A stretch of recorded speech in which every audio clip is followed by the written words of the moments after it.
On a quiet summer morning, the sound of water birds and rustling leaves usually filled Daniel's lakefront property. But that day the peace was shattered, not by nature, but by the roar of bulldozers and the arrogant voices of the local HOA board. Daniel had lived by this lake for 20 years, carefully maintaining the wooden bridge that connected his cabin to the small island in the center of the water. The bridge wasn't just wood and nails, it was memories. It was where his late wife loved to sit, painting sunsets, and where his children once played, laughing as they threw pebbles into the calm waters. But as Daniel stood helplessly that morning, the HOA's heavy machines smashed the bridge into splinters. Karen, the HOA president, sneered at him from across the lawn. "This bridge violates HOA standards. It obstructs the view for our new resort guests. Consider it removed." Daniel's fists clenched. He hadn't signed up for their HOA. His land was older, private, exempt. Yet here they were, claiming authority they didn't have, tearing down the one thing that mattered most. As the bridge collapsed into the lake, Daniel's heart collapsed with it. Neighbors watched silently, too afraid to challenge the powerful HOA. For Daniel, the destruction wasn't just about wood. It was a direct attack on his life, his memories, and his rights. But what Karen didn't know was that Daniel held something far more powerful than a broken bridge. He controlled the dam that fed the lake itself, and in that moment, watching the debris sink, Daniel made a vow. If the HOA thought they could destroy what was his, he would show them what true destruction looked like. Karen, the HOA president, wasn't just after rules and regulations. She was after money, power, and recognition.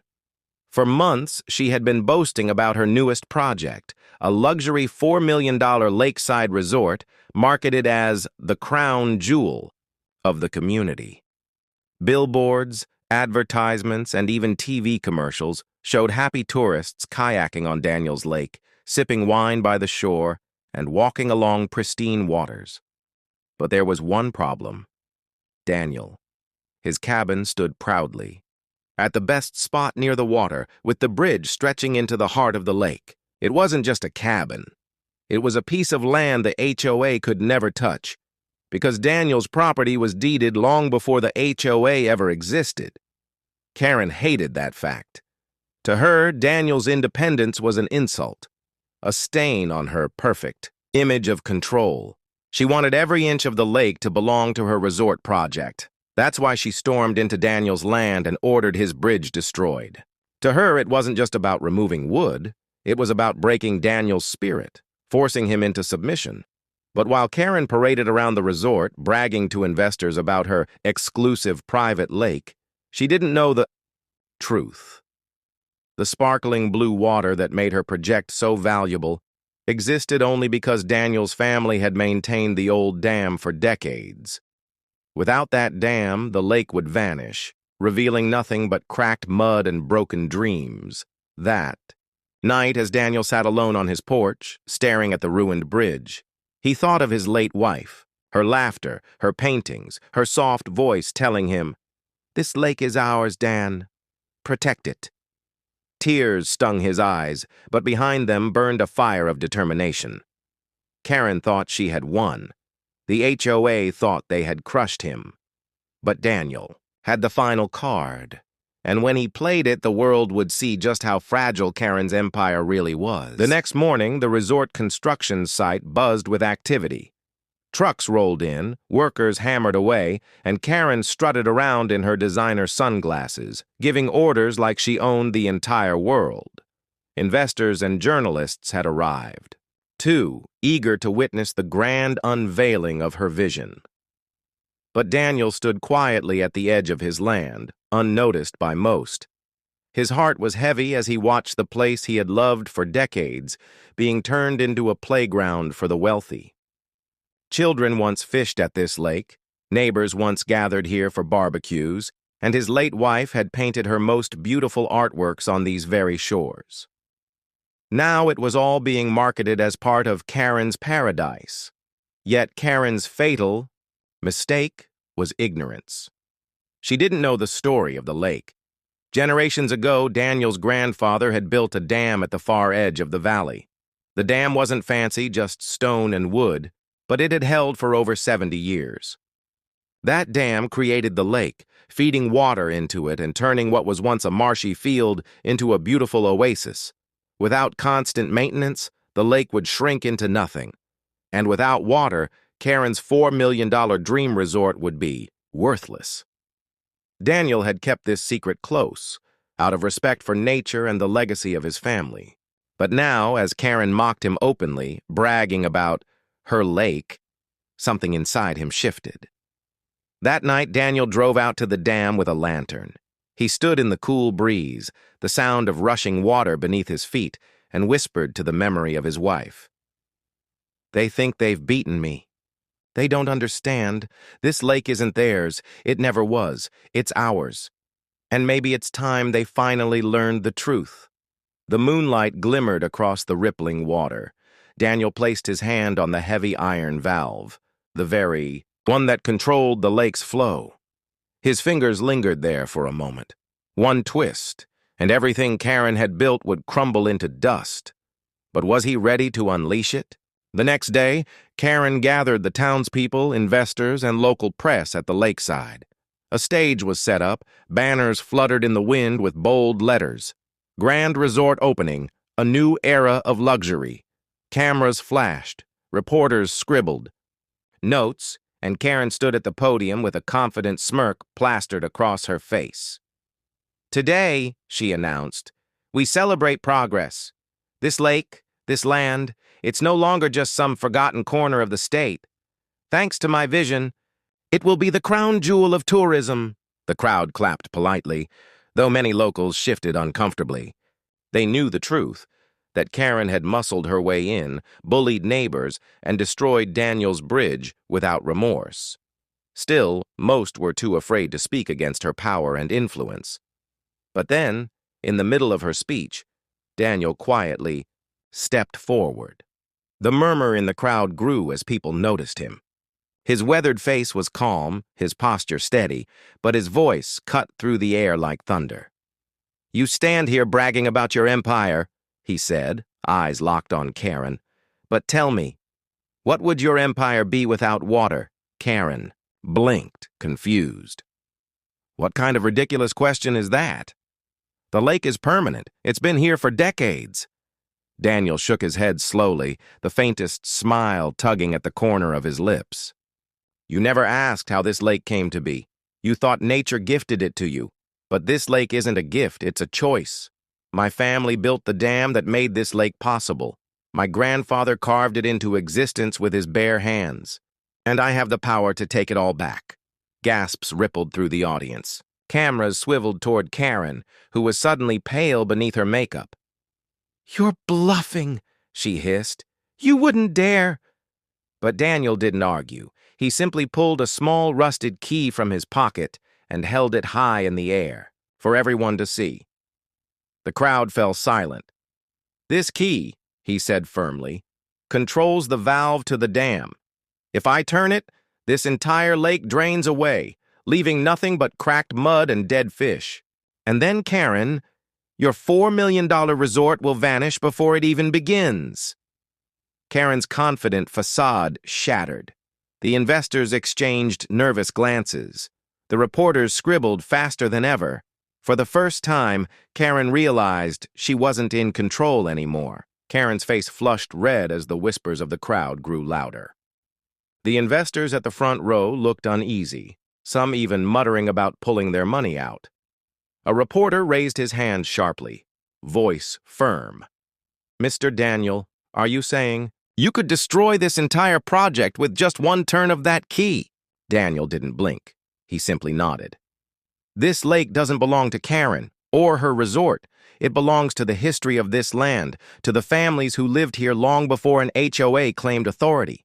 If she wants to erase our roots, then I can erase hers even faster." The murmurs became an uproar. Some locals cheered for Daniel, finally feeling someone had the courage to stand up to Karen's arrogance. Others gasped in disbelief, the weight of the threat dawning on them. Karen slammed her hand against the podium, her voice trembling with rage but cracking with fear. "You can't do this. This is public property now. You'll be arrested. You'll be ruined." Daniel's eyes hardened. "I've already been ruined. You destroyed my bridge, my memories, my family's legacy, without a shred of remorse. What more can you take from me?" The silence that followed was heavy, broken, only by the sound of water lapping gently against the shore. Then, something unexpected happened. One of the older townsmen, a fisherman with a bent back and weathered hands, stepped forward from the crowd. His voice was rough, but it carried. "He's telling the truth. My father told me stories about how his people dammed the river, how they made this lake with their sweat and sacrifice. This land isn't Karen's playground, it's Daniel's heritage."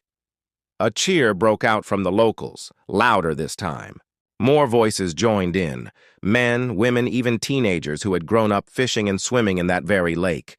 The tide was shifting. The once intimidated townsfolk were finally finding their strength. Karen's investors started arguing with each other, their confidence cracking. "If the lake's man-made and he controls it," one whispered nervously, "then this resort is finished before it starts." Karen's voice grew shrill, desperation bleeding through. "Don't listen to him, he's bluffing. He wouldn't dare destroy nature. It would make him a monster." Daniel's reply was cold but steady. "The real monster is the one who destroys homes, legacies, and lives for greed. I am simply giving you a choice, Karen. Stop this now or watch it all collapse." The crowd erupted, half in chants for Daniel, half in shocked silence. For the first time, Karen felt the ground beneath her slipping away, the empire she built trembling like sand in a storm. And deep down, she knew Daniel wasn't bluffing. The atmosphere at the lake cabin shifted into chaos. Reporters' cameras flashed like lightning, capturing every twitch of Daniel's face and every tremble in Karen's hands. The crowd, once silenced by HOA, authority, was now roaring with divided emotions, half chanting Daniel's name, half gasping at the possibility of destruction. Daniel stood firm at the podium, the old brass key glinting in the sunlight. His hand hovered just above the folded map he had placed earlier, the one showing the dam and the lake's fragile arteries. He spoke again, this time slower, almost like he was speaking to each person individually. "This key unlocks the dam's gate. If I turn it, this lake drains in hours. The $4 million resort Karen is so proud of, reduced to mud. Every promise she made to her investors, washed away." Gasps rippled through the crowd. Karen's face turned pale. Her voice cracked as she tried to regain control. "You wouldn't do it, Daniel. You'd be a fool to destroy something this big." Daniel's voice thundered, calm, yet sharp as steel. "What's bigger than my family's legacy? You destroyed the bridge my grandfather built with his bare hands. You laughed when I begged for a fair hearing. You called my history worthless. And now, you expect me to bow?" The crowd erupted again, louder this time. Old neighbors shouted, "Stand tall, Daniel!" and "We're with you." Even some of Karen's own investors turned their glares toward her, whispering frantically about lawsuits and financial ruin. Karen's hands trembled as she reached out, almost pleading. For the first time, her mask of control slipped, revealing desperation. "Daniel, wait. Don't do this. We can work something out. Money, compensation, just name your price." Daniel shook his head slowly, his eyes blazing with conviction. It was never about money. It was about respect, and you destroyed it. Suddenly, the state attorney general, who had been silently observing, stood up from the back of the cabin. The entire room fell silent at his voice. "Enough," he declared. His tone carried both authority and warning.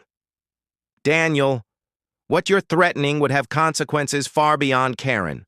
But Karen," he turned his sharp gaze toward her, "your abuse of power is undeniable. This community deserves justice, and today it will be delivered. The crowd froze, holding its breath. For a moment, the entire future of the lake, the resort, and Daniel's legacy hung on the edge of a single decision. Daniel's fingers brushed the key once more. The world seemed to stop moving. Water lapped against the dock outside as if waiting. Would he turn it? The room was still, charged with an electricity no storm could match. Daniel's hand rested on the key, the crowd, frozen in collective suspense. One twist, and everything would change forever. But Daniel took a slow breath, his gaze sweeping across the faces of neighbors, friends, and even strangers who had come to witness the showdown. He saw fear, hope, anger, but also trust. Trust. In him, the man who had refused to be broken. With deliberate calm, Daniel lowered the key onto the table. The crowd gasped, this time not in shock, but in relief.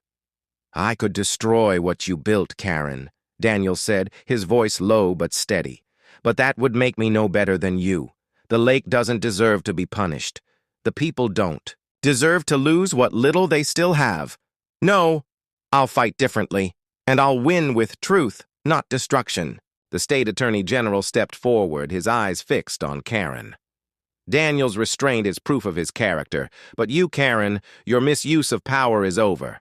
Effective immediately, your HOA charter is suspended, and a full investigation begins today."